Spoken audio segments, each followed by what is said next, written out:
cold gray morning in Toronto always made me think of four things: shoes, romance, bromance, and Sopes. I couldn't help but wonder if Sopes was an anagram for shoes.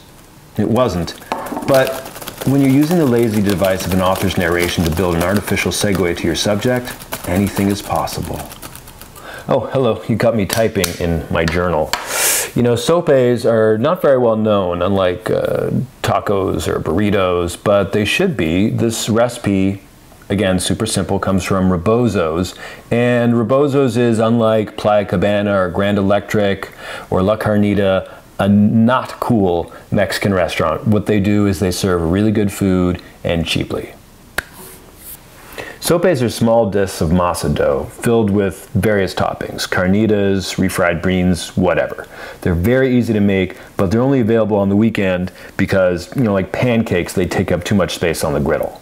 The dough for the sopes is just warm water, a little bit of salt, and masa harina, which is a corn flour where the corn has been pre-treated with lime. I've got about a cup of the masa harina here, and just under a cup of warm water. That's essential. This is going to make enough dough for about 3 to 4 sopes. As soon as you add the water, you can actually smell corn. Now add the water just a little bit at a time, and the dough is going to come together really fast, like in less than a minute. Now to roll them out. At his restaurant, Indalecio Marroquin, I hope I'm saying that right, has a fancy sope press that he uses to squish them flat. But he showed me a method to just use a plastic bag. You can get one of these at your local plastic baggery, I guess, or call your city councilor, probably they'll tell you where to get them. And I've got a ball here. It's about bigger than a golf ball, a little smaller than a tennis ball, inside the plastic bag. Squish it a little bit flat, and then roll it out a little bit to about 5 inches. Not too thin, not too thick. Indalecio uses a non-stick, which I don't have. I've just got a dash of oil in this cast iron pan.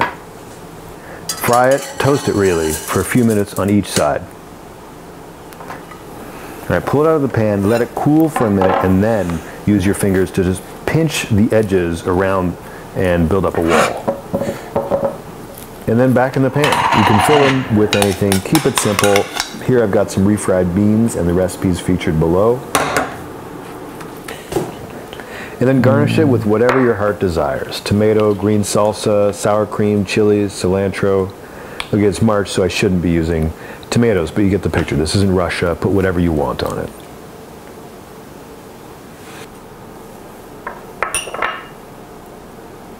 And that's how I learned.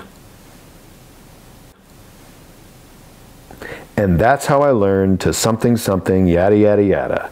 And then I would add something trite about relationships, maybe thematically linking it back into the intro. My name, Corey Mintz, Toronto Star, hashtag the end, question mark.